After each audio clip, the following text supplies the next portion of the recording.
The Marketing Legends video series is made possible through the generous support of the Chef Foundation. The Chef Foundation is a not-for-profit organization whose mission is to develop and recognize scholars and scholarship in marketing globally and further the development of marketing thought.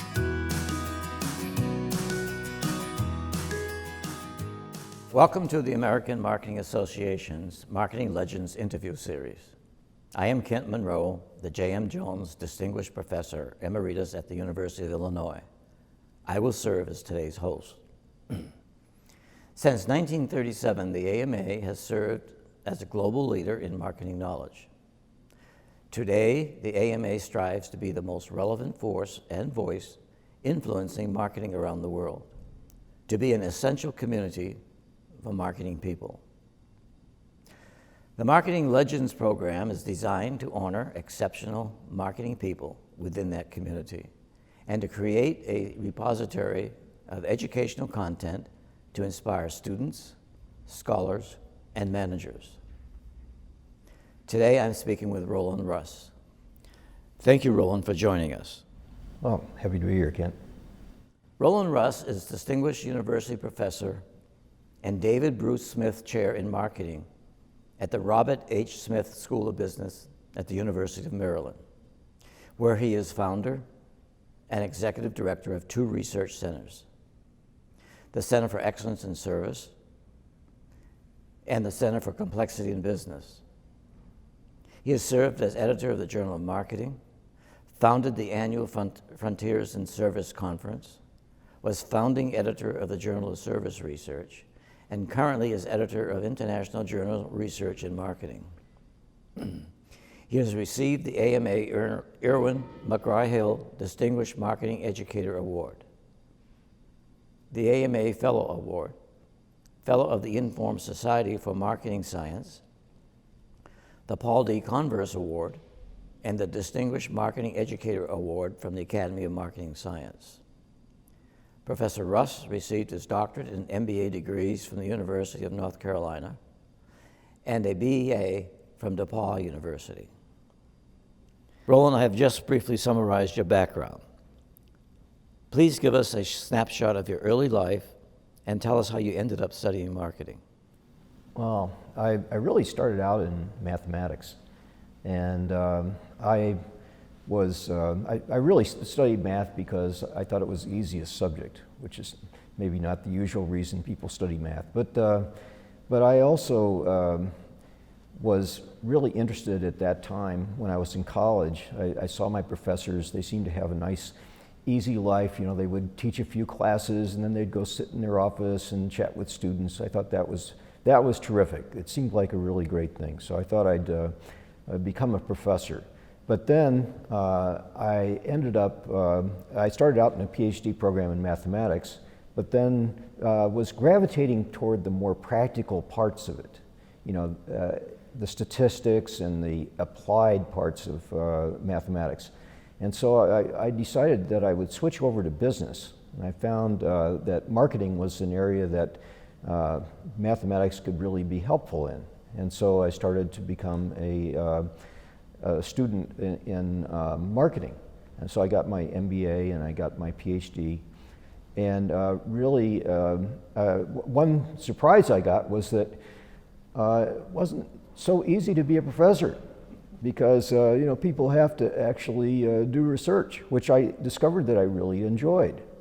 So I became much more into my job than I ever even thought I would, and really have enjoyed the career tremendously. I really enjoy being a researcher, I enjoy being a teacher, I enjoy everything about my job. I can't imagine doing anything that I would enjoy more. Your description of how you evolved actually resonates with me, because I started out as a mathematics student, and I gravitated in my second year into economics and into marketing. So we have very similar backgrounds to start with.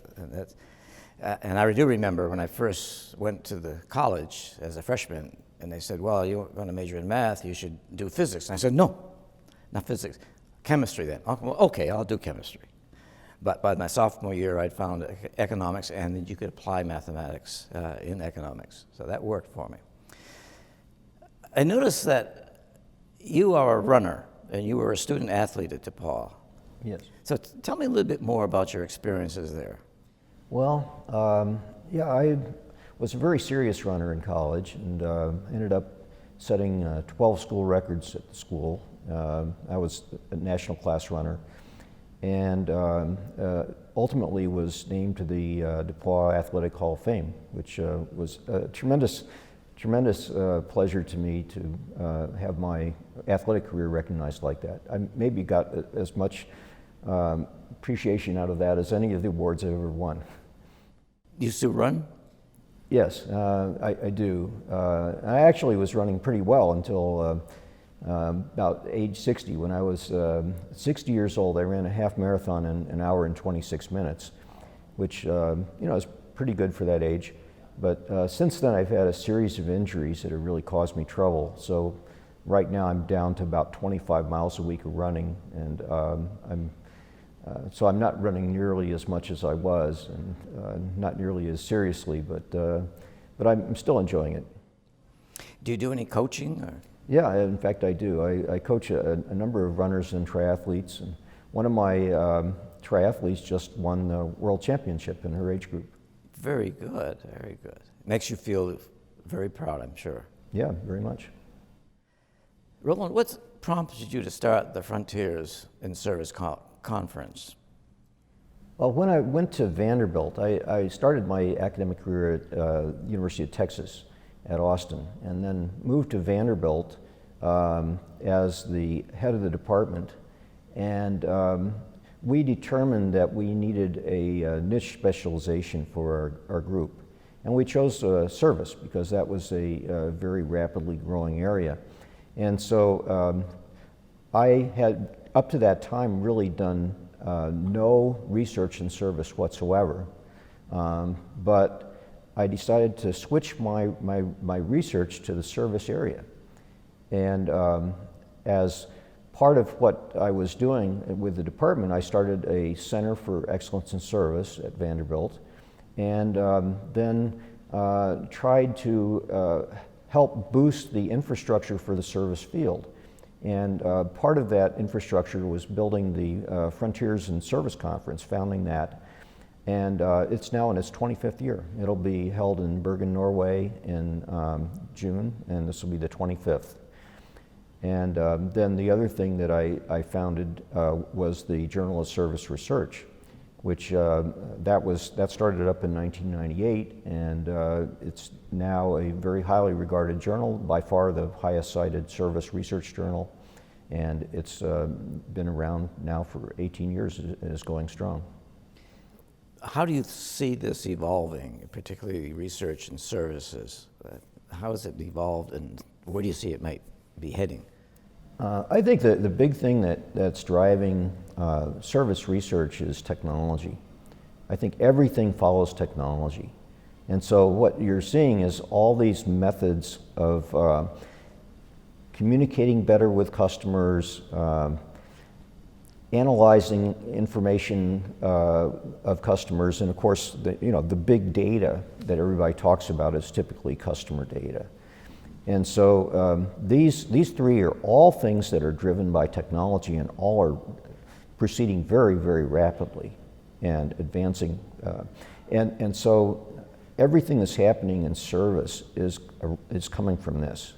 So I think the next thing that's going to hit is the information that's going to be coming from the internet, not only being between people, but also being between people and things, and between things and things.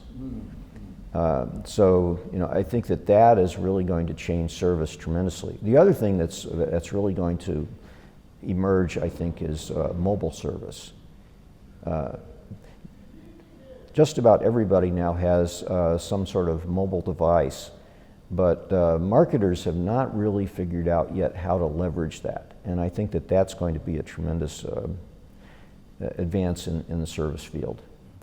Does your interest in these two centers, the Center for Excellence in Service and the Center for Complexity in Business, I think what you just were describing kind of indicates why you have these two. Could you expand a little bit about how these work? Yeah. You might say those don't seem very related, but actually I do think they're related. The Center for Complexity in Business is really taking a look at computer science related techniques. And the computer science related techniques are coming from these same technological trends. In particular, computation is much more cost effective than it ever has been. You have very powerful computational methods that can be used that didn't used to be feasible 20 years ago. And so this enables us to model business processes in a very complex way. Often complexity is about setting up very simple rules for agents within the system and then figuring out how complex outcomes occur at the aggregate level. And so I see those things as being very related, and techniques such as agent-based modeling are much more feasible now than they ever have been. We can simulate what business systems do. How do you make knowledge that gets developed at each of these centers? How do you make them accessible into the marketing community? I think it really requires a portfolio of activities, and I think that there's not only the typical classical academic articles, but also writing for business people. So, for example, I'll write articles for the Harvard Business Review or the MIT Sloan Management Review to try to communicate to the business community. The other thing that I think the business community pays attention to is books. So, I've published a number of books. I believe it's 9 now, I think. And so those kinds of things get out to the business community as well. The other thing that I try to do, of course, is to interact with businesses in different ways, through organizations like the AMA, organizations like the Marketing Science Institute, and through my own consulting efforts. So try to communicate with businesses in that way as well, and also my centers, of course. Now, you attended the AMA Doctoral Consortium in 1979. Yes. And you've been very engaged since that time with these various consortia. Was the consortium your first time being involved with the AMA? I think the first time I was involved with AMA was really the interviewing process, because AMA is really what brings all that together. But then the consortium, and yeah, I've been back to the consortium as a faculty member since on a number of occasions as well. I think it's a wonderful thing. I think that AMA has really helped bring the community together, and not just the academics, but connecting academics with practitioners, which I think is very important.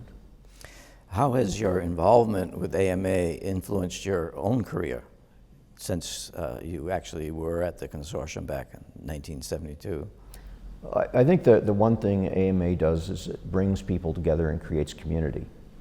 So that's been something that I've really been very involved with. So for example, the Frontiers in Service Conference, which I founded, was founded as an AMA conference, and AMA has been a sponsor of it for 25 years. So that's been very major. The other thing that I've been very involved with is the AMA SIGs, the special interest groups. So I've been involved with really several SIGs, not just the service SIG, which I've talked about quite a bit here, but the marketing research SIG I was head of. The marketing strategy SIG is another one that I've been very involved with. So those have created communities within particular interest groups. Are there any new areas of research that you think people should be getting into and doing more research and studying? Yeah, I think that the big thing that people should be thinking right now is, again, in line with the technology idea. I think that people should be thinking about how data changes things. The thought experiment I have is, imagine if you had immediate, instantaneous communication with everybody that you wanted. And imagine that you had the ability to store an infinite amount of information.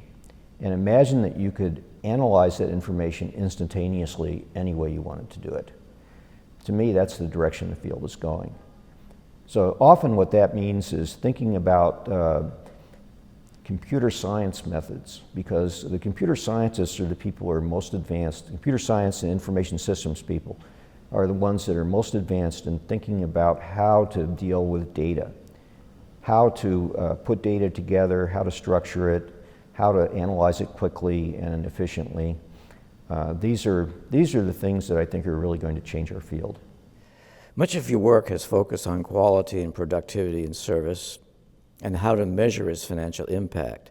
And I think, knowing some of your work, this is an area in which you have been able to merge, if you wish, an academic-oriented piece of research with the practical side of how do we help the business community or marketers learn how to do their jobs better.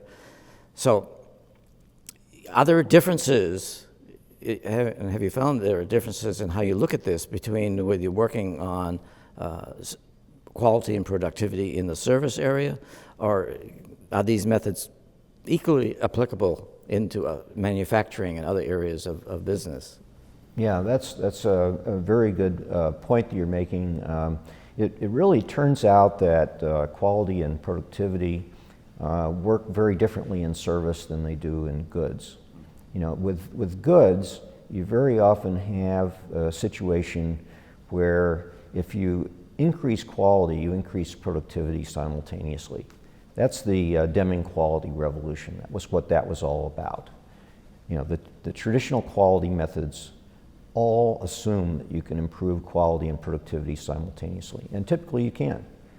But in service, my research with people like Klaus Fornell and Gene Anderson and Chris Moorman have shown that really you have a trade-off in service. Typically, you can't provide the top quality while also producing high efficiency, and vice versa. And the reason for this is that with goods, what you do to create quality is you make everything the same, you standardize. So every part that comes along the assembly line has to be exactly the same. With service, it's entirely the opposite. Every customer that comes in the door is different. So the key to quality in service is making things different every time. So in manufacturing, you're making everything the same. In service, you're making everything different. So customization rather than standardization is the key in service. So this creates a real difference in terms of how we deal with service compared to goods. How would you recommend that companies train their service providers to get to this point of understanding each customer is different, each customer requires a different approach? I think it comes down to a couple of different things. I think one thing is that individuals can't think about their job in terms of a script. You know, if you think about an actor is supposed to say certain words every time. And there are some services that still try to do that. Like if you go into McDonald's, there will be a certain thing that they're supposed to say to you, and they're saying the same thing to everybody. But that's rare. That's an unusual situation. In most services, you don't have that. Instead of a script, people have to have a role. The service providers have to have a role. They need to know what their goal is. They need to know generally what they're doing, but they do not say the same words to everybody. They have to learn and react. It's always a back and forth. Now, the other thing that's really changing that is technology, of course, because technology can be used to automate some of this. So, for example, one of the things that I've worked on is personalization systems, what we call adaptive personalization systems, that learn from the customer over time. Depending upon what the customer's behavior is, the system then changes what it provides the customer. So between the two things, the individual service providers trying to react to the customers in a customized way, and technology personalizing for the customer, I think we have a great opportunity to provide better service. It's fascinating because in fact, I was telling some people earlier today about I've been studying the area of what we call perceptual learning, and as you're talking about this and talking about the provider, the individual person providing that service, he or she has to read, if you wish, that person coming in, angry, surprised, whatever it is, and how do we respond to that? And I would presume that this person who we might call an expert service provider, over time has learned, maybe not consciously knowing this, but picks up the key piece of information from that person, and then is able to respond in a way that's productive. So yeah, that's very true. And of course, if you go back to the sales literature over the years, you see a lot of that in the sales literature, because they know that they're not going to be effective selling unless they respond to the cues that they get from the person they're trying to sell to. A number of years ago, when I was teaching at Virginia Tech, we had an opportunity from a computer company to come in and do some things. And actually, it wasn't the computer company, it was Exxon.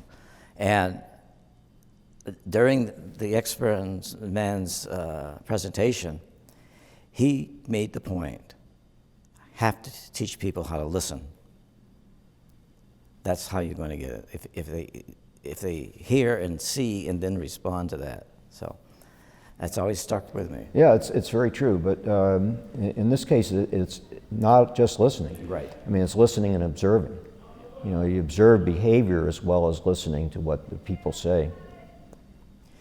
Roland, now that we've discussed your career path, we're going to move into something a tad bit more unconventional. We're going to ask you 5 fast questions that allow us to discover more about you. Uh-oh, I'm in trouble. The first question is, what superpower would you most like to have? Wow. Oh. I think that the superpower I would most like to have is the ability to read minds, because that enables you to really know what somebody is like and to be able to respond appropriately to them. Have you ever fantasized about going to the Olympics? Yeah, I was pretty serious about that. I really wanted to go to the Olympics, or at least go to the Olympic trials. And when I was a runner, I really wanted to do that. I never could make it, but I did coach a runner who went to the Olympic trials and did quite well, finished 11th in the Olympic trials marathon. What event would you have competed in? The marathon. The marathon, the long distance. Yeah. Okay. Where is your favorite place to travel? I would have to say that's going to be a tough one. I would say it'd be one of 2 places. One is Hawaii, which my wife and I enjoy tremendously, but the other is New Zealand. I've been to New Zealand on a number of occasions, and the South Island of New Zealand in particular is just the most phenomenal place on earth that I can think of. Do you have a morning ritual? Morning ritual, yes, I do actually. I get up and go for a run, and then well, first of all, I take care of the dogs. I've got 2 dogs. I always have to take care of the dogs. They come first before everything. They insist, I bet. Yes, but then go for a run, and then I meditate. In fact, I meditate twice a day, every day, for about 15 to 20 minutes. And it's a practice that I've done since I was in college. What is the last movie that you saw, and was it a good one or a bad one? The last movie I saw was Snatch, which was an old movie. It had George Clooney and Brad Pitt in it, and it was terrible. I really didn't like it one bit, and it was a really weird movie in that it had no women in it, which I think is one of the strangest things. You just never see movies with no women. first of all, you're turning off half your audience automatically. So I think they probably made some mistakes in making that movie. I haven't seen it, but I would wonder about that one too. Roland, we appreciate your time and your insights. So on behalf of the American Marketing Association and the Marketing Legends interview series, I am Kent Monroe. Thank you for joining us. Thanks, Kent.